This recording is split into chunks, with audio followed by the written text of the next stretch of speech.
देखिए हर खबर यहीं पर, सब्सक्राइब कीजिए TV9 भारतवर्ष। सचिन पायलट के घर पर सन्नाटा। इस वक्त की सबसे बड़ी खबर, किसी के आने जाने की कोई खबर नहीं है। और इसके शॉट्स के साथ सीधे चलिए कुमार कुंदन सचिन पायलट के घर पे। सचिन पायलट के घर से कुमार कुंदन, क्या जानकारी है? देखिए निशांत, सुबह से हम लोग इस घर पे खड़े हैं। सुबह से क्या, कल से यहाँ खड़े हैं और सुबह से अब तक कोई इनसे मिलने नहीं आया है। दिन में एक हलचल हुई थी, उनकी मां जो रमा पायलट है वो निकली थी कहीं। उसके बाद से कोई हलचल सियासी देखने को नहीं मिल रही है। कोई बड़ा नेता की बात छोड़िए, कार्यकर्ता तक यहाँ नहीं पहुँचा है। कई तरह के प्रयास लगाए जा रहे हैं कि कोई बड़ा नेता नहीं पहुंचा है, कार्यकर्ता भी वहां पर नहीं पहुंचा है। ये चिंता का विषय है और मैं चाहूंगा यहां पर आप जो बता रहे हैं ये सोचने वाली बात है। अशोक गहलोत के वहां पर 17, यहां पर कोई कार्यकर्ता नहीं पहुंचा, ये क्या मामला है? सीधे बिग वॉल पर Abhishek Upadhyay, please be on standby. मैं आपके पास एक खबर लेकर आ रहा हूं, यहां पर बिग वॉल पर देखें और आपके लिए समझना बहुत जरूरी है।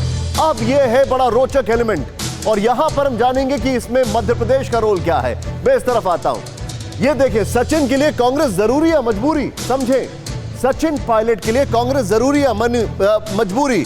क्यों माने सचिन पायलट? एक क्वेश्चन मार्क लगाना हम भूल गए, लेकिन आप मान लीजिए, सरकार गिराने के लिए जरूरी संख्या बल की कमी, पहला पॉइंटर। इसलिए क्योंकि एक जरूरी संख्या बल चाहिए सरकार गिराने के लिए, अगर वो कम है तो फिर मानना इनका पक्का है। नेक्स्ट, चेंज ओवर करें, बड़ा इंपॉर्टेंट पॉइंटर है। पार्टी तोड़ने के लिए भी दल बल कानून के तहत दिक्कत, 2/3 2/3 मेजॉरिटी एंटी डिफेक्शन लॉ के तहत। नेक्स्ट, चेंज ओवर करें और चेंज ओवर यह है कि वसुंधरा राजे के होते बीजेपी में किसी भी नेता का भविष्य कमजोर है। अगर राजस्थान में बात की जाए तो सचिन अगर राजस्थान चले जाएंगे तो फिर वहां पर क्या कर लेंगे, और पार्टी में बीजेपी में अगर जाएंगे तो खैर, चेंज ओवर करें। नेक्स्ट, और यह बड़ा इंपॉर्टेंट है, अगर पायलट केंद्र में आए तो राजस्थान में आधार खोने का खतरा। यानी कि अगर सोचिए, यह हाइपोथेटिकल है, ये हाइपोथेटिकल सिचुएशंस है, इसीलिए मैं बोल रहा हूं यहां पर हमने क्वेश्चन मार्क नहीं लगाया है अभी, वो आप मान लीजिए। एक छोटी सी त्रुटि है। हाइपोथेटिकल क्वेश्चन ये है कि अगर सचिन पायलट, मान लीजिए फॉर इंस्टेंस सचिन पायलट अगर आते हैं और केंद्र में उनको मंत्री बना दिया जाता है, तो उनका राजस्थान का आधार खत्म हो जाएगा।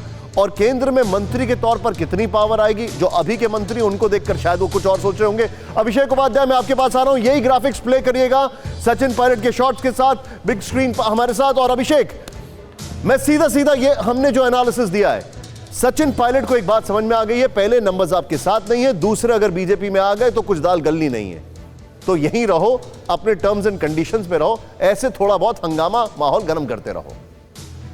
देखिए निशांत, हमारी जानकारी है कि सचिन पायलट ने काफ़ी चीज़ों का आकलन पहले से किया हुआ है। ये जो आप बात कर रहे हैं बहुत ही अहम बात है कि उनके पास कितनी संख्या है और उस संख्या से कितना असर पड़ेगा सरकार के गुणा गणित में, इसका उन्होंने आकलन किया हुआ है। ये कोई कच्चा दांव जैसी बात नहीं है। वो इस मामले को स्केलेट करना चाहते हैं, स्केलेट इस लेवल तक करना चाहते हैं कि ये मामला, उनकी जो समस्याएं, ग्रीवांसेज हैं वो दूर हो जाएं। लेकिन मैं एक बड़ी अहम बात आपको बताऊं कि कांग्रेस की ओर से ये जो भी फीलर्स दिए जा रहे हैं सचिन पायलट को, लेकिन प्लान बी पर भी काम चल रहा है। जो प्रस्ताव पास हुआ, अशोक गहलोत की जो मीटिंग हुई है विधायकों के साथ, उसमें साफ लिखा हुआ है कि कोई भी विधायक जो अनुशासन नहीं मानेगा, नहीं आएगा इन मीटिंग में, उसके खिलाफ कड़ी अनुशासनात्मक कार्रवाई होगी। ये आखिरी की 3 लाइनों में लिखा हुआ है।